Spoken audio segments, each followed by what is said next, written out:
The winds of change are blowing fiercely across the American landscape, and at the helm of this tempest is none other than President Donald J. Trump, the maestro of modern-day diplomacy and trade.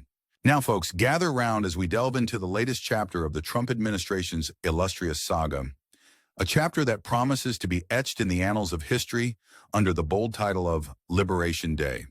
Scheduled for a grand unveiling this Wednesday, President Trump is all set to roll out a series of reciprocal tariffs that, according to the administration, will liberate the United States from the shackles of a $1.2 trillion trade deficit. That's right, folks, this isn't just another day in Washington. This is the dawn of a new era where America rises from the ashes of unfair trade practices like a phoenix with an eagle's head and a star-spangled belly. Now, I know what you're thinking.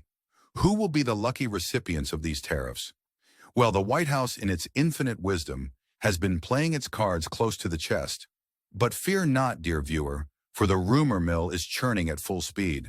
Enter the Dirty 15, a list that sounds more like a band of mischievous misfits than a group of nations allegedly taking advantage of the good old U.S. of A. Treasury Secretary Scott Bessent, in a rare moment of clarity, hinted at this infamous collective during an interview with Fox Business.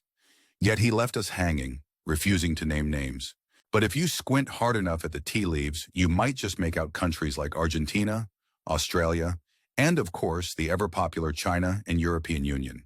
It's like a who's who of global trade partners, all gathered for the grand spectacle of tariff roulette. And let's not forget the eager anticipation of the Rose Garden ceremony, where these tariffs will be ceremoniously declared upon the world stage. White House Press Secretary Karoline Leavitt assures us that Liberation Day will be a milestone event, one for the history books, as President Trump chats with various nations about the slight inconvenience of impending tariffs. It's like inviting your neighbors over for a chat right before you build a wall between your houses. Charming, isn't it? Concerns? Oh, there are concerns, all right. Some naysayers, including a few from Trump's own party, have voiced their reservations.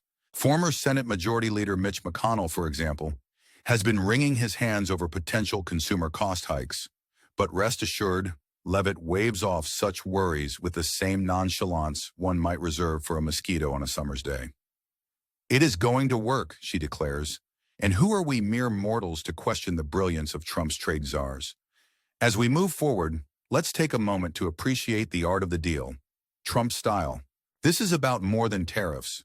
It's about reclaiming America's rightful place as a manufacturing superpower. It's about restoring the golden age of America, an era when global trade bent the knee to the mighty United States, and when the words "Made in America" resonated from sea to shining sea. And to you, dear viewer, as you sip your morning coffee or your evening tea, I ask, what do you think about these upcoming tariffs?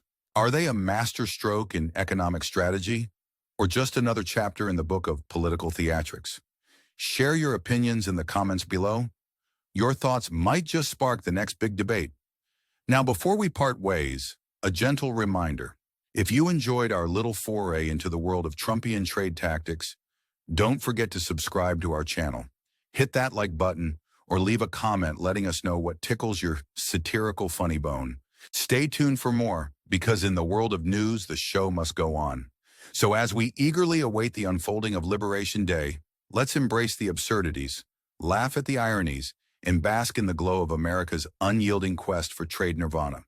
Until next time, keep questioning, keep laughing, and remember, in the grand theater of politics, there's always a front row seat just for you. God bless America.